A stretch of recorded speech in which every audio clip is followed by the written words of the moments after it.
Magandang hapon po sa ating lahat. I-share ko po sa inyo yung salita ng Diyos at yung salvation is a free gift of God.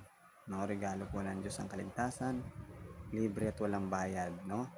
May binibigay ng Diyos sa lahat ng tao. Ang inaantay lang po ng Diyos, tanggapin natin. Na po. So bago po tayo doon, kailangan muna po nating maunawaan yung bad news na hindi maganda po ang ating kalagayan sa harapan ng Diyos. Kailangan po natin makita yon. And by the way, sabi po dito sa salita po ng Diyos, po, sabi po sa Romans 3:23, sabi dito, for all have sinned and come short of the glory of God. Ang lahat nga ay nagkasala at hindi nakaabot sa kalulatian ng Diyos.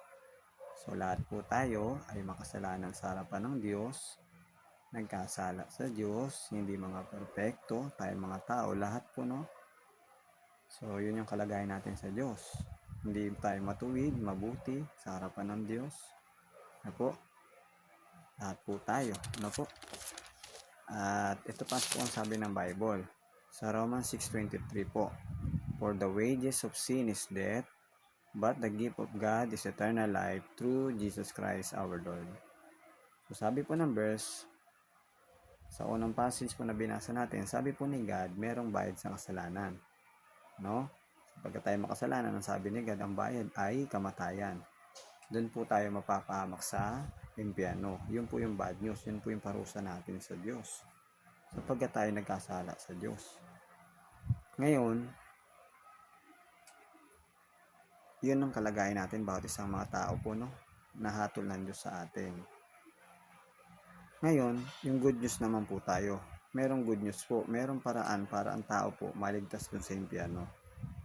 At sabi din ng verse na binasa natin, merong pong regalo ang Diyos. Buhay na walang gan po. Matatagpuan sa ating Panginoong Jesucristo po. Na anak ng Diyos. Ating tagapagligtas Savior God siya. Wala nang iba. No? At regalo yung kaligtasan sabi dito, no? Ngayon, ang ano po ng Panginoon sa atin ay magsisi, manumbalik sa Diyos, at manampalataya magtiwala sa ating Panginoon Jesucristo. Na po, yun yung command ni God. So ngayon po, tayo po ay magpa-pray sa Diyos ng isang pagsisisi at pagtanggap po, okay? So let's pray po, no? Mag-pray po tayo ng buong puso. At kayo po sumabay sa panalangin ng pagtanggap. Amang Diyos na banal, inaamin ko po na ako'y makasalanan at nagsisisi na po ako ng buong puso ko at nanunambalik na sa inyo. At tinatanggap ko kayo by faith na may pagtitiwala, Lord Jesus, bilang sarili kong Panginoon ng buhay ko, ng buong puso ko, at tagapagligtas Savior God ko ng buong puso ko, ng buhay kaluluwa ko. At tinatanggap ko, Lord Jesus, by faith yung ginawa niyo po sa krus ng Calvary, no, yung gospel niya doon po, na binayaran niyo po ang aking kasalanan doon, ang dugo niyo, ang pagkamatay niyo, pagkalibing, at muli ang pagkabuhay. Ang finish work niyo sa cross na binayaran niyo aking sala. Tinatanggap ko, Lord Jesus, ang buong puso ko, na niligtas ako ng ginawa niyo sa cross ng Kalbaryo at binayaran ng lahat ng penalty ng kasalanan ko ng dugo buhay niyo. Salamat po, Lord Jesus. At Lord Jesus, kayo na po maghari sa aking puso buhay, na binubuksan ko ang aking puso. Lord Jesus, maghari po ang banal na espiritu niyo sa aking puso buhay, na binubuksan ko aking puso buhay. Ibaguhin niyo po. Salamat po. In Jesus' name, Amen. Amen. Nag-share ako, nag-share. Ano yan? Kaya na. At ayan, last verse na lang sasabihin ko po sa inyo. Sabi sa Romans chapter 10 verse 9, that if thou shalt confess with thy mouth the Lord Jesus, and shall believe in thy heart that God that raised him from the dead, thou shall be saved. Sa ating po mga nanonood, sabi sa verses na to, dahil tinanggap po natin ang Panginoon Jesus bilang sariling Panginoon tagapagligtas Savior God natin, no? Sabi sa verse nito, save na tayo. Ang Tagalogin ko din, kung iyong ipapahayag ng iyong bibig na si Jesus ay Panginoon, at buong puso kang sasampalataya, magtitiwala, no? Sa Panginoon Jesus po, no? Na binuhay siya ng Diyos sa mga patay, sabi dito, maliligtas ka. Kaya yung tumanggap po kay Jesus na kanyang Savior, nagtiwala na nampatay ng buong puso, no?